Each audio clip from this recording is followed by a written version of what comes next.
Hello friends, welcome to defence matrix. तो आज हम इस वीडियो में डिस्कस करने वाले हैं इजराइल में हो रहे कॉन्फ्लिक्ट को। साथ ही साथ फ्यूचर में आगे क्या हो सकता है इस पर भी हम चर्चा करेंगे।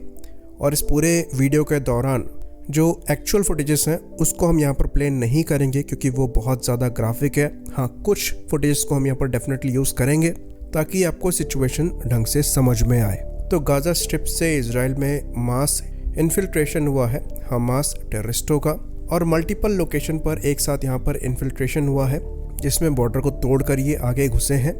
साथ ही साथ कहा यह भी जा रहा है कि ये पैराग्लाइडिंग करके भी घुसे हैं। साथ में इनकी मदद के लिए करीबन 2200 के आसपास रॉकेट्स भी फायर किए गए थे। कहा यह भी जा रहा है कि करीबन 5000 के आसपास रॉकेट्स फायर किए गए थे, लेकिन इजराइल ने इनको 2200 बताया है। और इन मिलिटेंट्स के द्वारा कई जगहों पर कब्जा किया गया है। सिविलियंस पर अंधाधुंध फायरिंग करी गई है। कई इनोसेंट सिविलियंस को इन्होंने हॉस्टेज बनाया है, जो कि औरतों को, बच्चों को और बूढ़े लोगों को भी इंक्लूड करते हैं। साथ ही साथ आईडीएफ सोल्जर्स को भी इन्होंने हॉस्टेज बनाया है। तो यहाँ पर जो डेथ है ये कही जा रही है कि हंड्रेड्स में हो सकती हैं और इंजरी जो है ये 500 के ऊपर हो सकती हैं। और जिस स्केल का ये अटैक है ये कहा जा रहा है कि 50 साल में इजराइल पर इस तरीके का अटैक पहली बार हुआ है। लास्ट टाइम ये ऑलमोस्ट इसी समय योम किपुर वॉर के दौरान हुआ था, जिसमें इजराइल की क्लियर विक्ट्री हुई थी। तो जिस स्केल का ये अटैक है इसमें ड्रोन्स भी यूज किए गए हैं, टैंक्स को डिस्ट्रॉय किया गया है, कई इंपॉर्टेंट पॉइंट्स पर कब्जा किया गया है, इंपॉर्टेंट हॉस्टेजेस पकड़े गए हैं जिसमें इजरायली कमांडर्स भी इन्वॉल्व्ड हैं। तो ये एक दिन का अनप्लान्ड अटैक नहीं है, ये काफी वेल कोऑर्डिनेटेड था, वेल प्लान्ड था। इजराइल को ऑफ गार्ड यहाँ पर पकड़ा गया है और इसकी तैयारी काफ़ी लंबे समय डेफिनेटली चली होगी।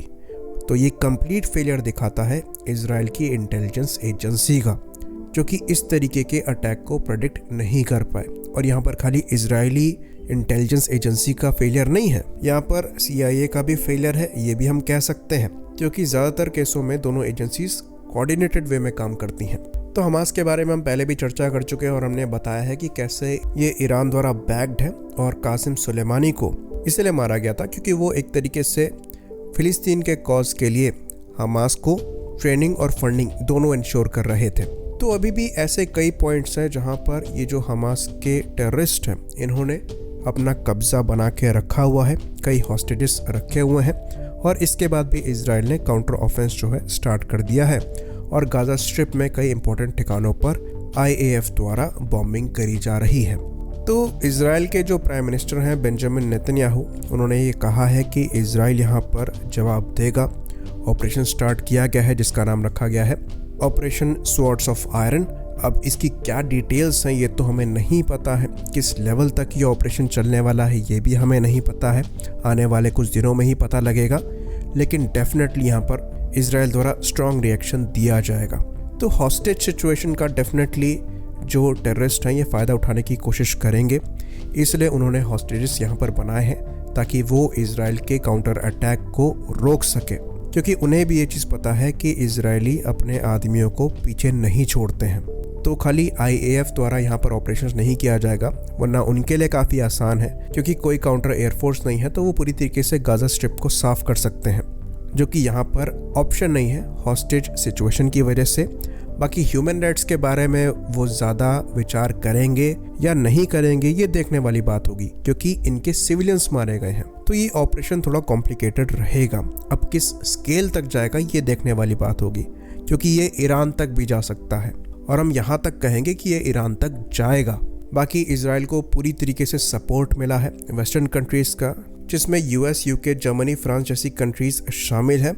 और उनके द्वारा यहाँ पर अटैक को कंडेम ही नहीं किया गया है, उनके द्वारा ये भी कहा गया है कि इजराइल इस पर रिएक्ट करने का राइट होल्ड करता है। और जो सबसे बड़ा रिएक्शन यहाँ पर था ये इंडिया की साइड से आया, जहाँ पर इंडियन प्राइम मिनिस्टर ने क्लियरली इस टेररिस्ट अटैक को कंडेम किया और कहा कि इस मौके पर इंडिया इजराइल के साथ स्टैंड करता है। और ये स्टेटमेंट बड़ा इसलिए था क्योंकि इंडिया जो है ये ऑफिशियली फिलिस्तीन के कॉज को सपोर्ट करता है और हमारे प्राइम मिनिस्टर को फिलिस्तीन ने अपने हाईएस्ट सिविल ऑनर से नवाजा है। उसके बाद भी इस टेररिस्ट अटैक में इजराइल के साथ खड़े होते हुए इंडिया ने चीज़ों को बैलेंस आउट करने की कोशिश नहीं करी है। गलत को गलत कहते हुए इजराइल के साथ यहाँ पर खड़े होकर एक पॉइंट रखा है जो कि इंडिया में फॉरेन पॉलिसी के होते हुए चेंज को दर्शाता है। बाकी ये सिचुएशन यहाँ पर डेफिनेटली ख़राब हो सकती है इंडिया के पॉइंट ऑफ व्यू से भी। जैसे कि हम जानते हैं G20 में एक काफ़ी इम्पॉर्टेंट अग्रीमेंट साइन हुआ था जिसके अंतर्गत रेलवे और पोर्ट प्रोजेक्ट पर काम किया जाना था, जो कि इंडिया से स्टार्ट होते हुए सऊदी अरेबिया इजराइल के थ्रू यूरोप तक पहुंचने वाला था। तो इस प्रोजेक्ट के अंतर्गत ऐसा मानकर चला जा रहा था कि इजराइल और सऊदी अरेबिया के जो रिलेशंस हैं ये सुधरेंगे, जो कि एक्चुअल में सुधर रहे थे। पर अब इस अटैक के बाद काउंटर ऑफेंस जो है ये इजराइल द्वारा किया जाएगा और ऑफिशियली भी सऊदी अरेबिया का जो स्टेटमेंट आया है उसमें उन्होंने इजराइल को यहाँ पर जिम्मेदार ठहराया है प्रोवोकेशन के लिए, जो कि सिचुएशन को यहाँ पर ख़राब करता है क्योंकि एक नया रिलेशन है और काफ़ी फ्रेजाइल है। अल्टीमेटली अगर ये रिलेशन ख़राब होता है तो ये इंडिया को भी अफेक्ट करेगा। दूसरा I2U2 को लेकर है, जहाँ पर इजराइल, इंडिया, US और UAE की पार्टनरशिप जो है वो काफ़ी इम्प्रूव हो रही थी। UAE और इजराइल के रिलेशन पहले से काफ़ी ज़्यादा इम्प्रूव हुए थे, तो वहाँ पर भी थोड़ा डेंट पड़ सकता है।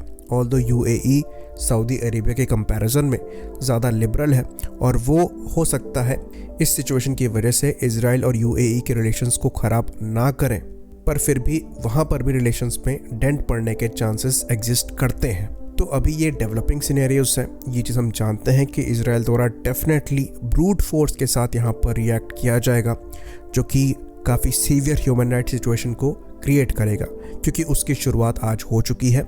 इजराइल ने काफ़ी सिविलियन लॉस जो है आज झेला है और फुटेजेस ऐसी हैं जो कि हम शेयर नहीं कर सकते।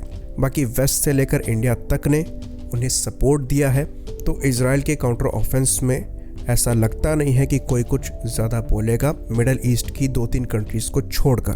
तो एक तरीके से इजराइल के पास ऑलमोस्ट फ्री हैंड है। तो आने वाले कुछ हफ्ते जो हैं ये काफ़ी क्रूशल होने वाले हैं और नज़र यहाँ पर बनाकर रखने की ज़रूरत है सिचुएशन पर। बाकी टेक्निकली यहाँ पर टैंक्स कैसे डिस्ट्रॉय किए गए और किस तरीके से हमास को यहाँ पर ईजी पास मिला, इसको हम एक स्पेसिफिक वीडियो में डिस्कस करेंगे, क्योंकि अभी यहाँ पर चीज़ें बनना स्टार्ट हुई हैं। ये ऑपरेशन काफ़ी लंबा चलेगा और कई चीज़ें हैं जो कि हम आगे चलकर ही डिस्कस कर पाएंगे।